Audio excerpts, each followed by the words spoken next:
अस्सलाम वालेकुम गाइस, उम्मीद करता हूँ आप लोग ठीक ठाक होंगे और खैरियत से होंगे। दिन ब दिन सिचुएशन बिगड़ती जा रही है। हम लोग ये सोच रहे थे शायद खाली हमारी कम्युनिटी को, पाकिस्तान या इंडियन की जो स्पेसिफिक कम्युनिटी है उसको डिस्टर्ब किया जा रहा है, लेकिन यहाँ पे एक बात पुर्तगाल ने बिल्कुल क्लियर कर दी है कि इमिग्रेंट्स हैं तो सारे इमिग्रेंट्स हैं, कोई ना तो ब्राज़ीलियन, ना तो पाकिस्तानी, ना तो वो इंडियन, ना तो वो नेपाली।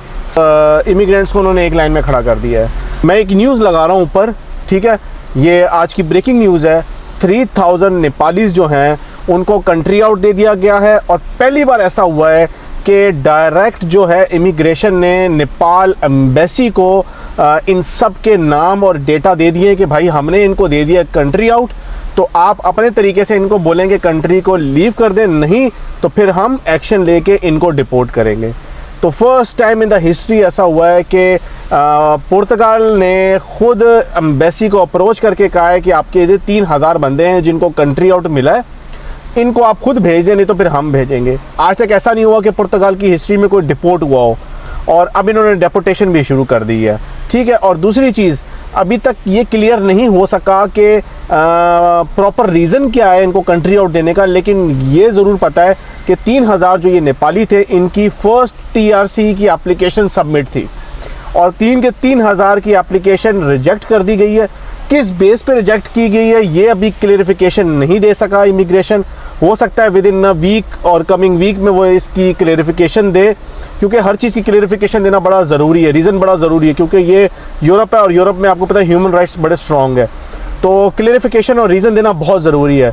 तो अभी वो हो सकता है कमिंग दिनों में, कमिंग वीक में इसका रीज़न देंगे कि क्या रीज़न है कि 3000 एप्लीकेशन और वो भी नेपालियों की एप्लीकेशन इन्होंने एक साथ रिजेक्ट करके एम्बेसी को ईमेल कर दी है, इनके डेटे दे दिए हैं कि इनको हमने कंट्री आउट दे दिया है। सो बराए मेहरबानी आप इनको खुद बोलें कि ये कंट्री छोड़ के चले जाएं, नहीं तो हम इनको पकड़ के डिपोर्ट करेंगे।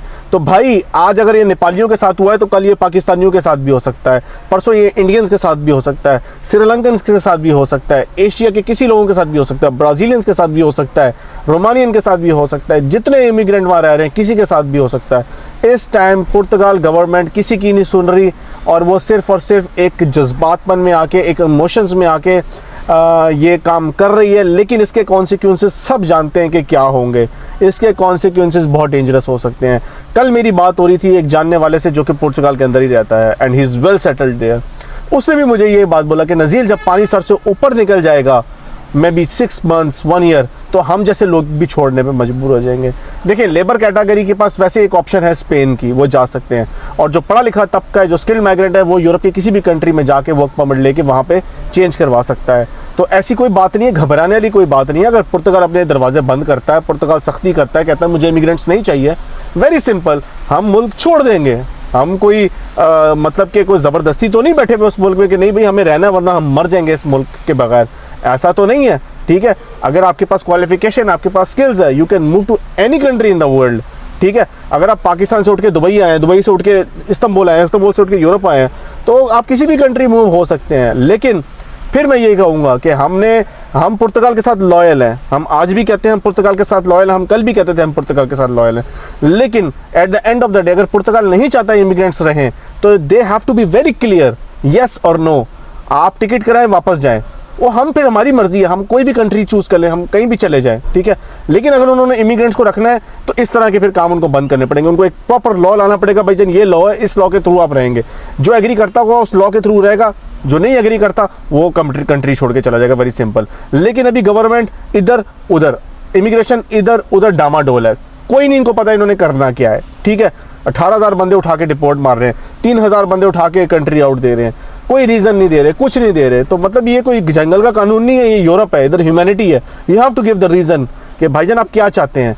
तो आज से जो स्ट्राइक हुई है लेबर की, उसमें भरपूर साथ दें।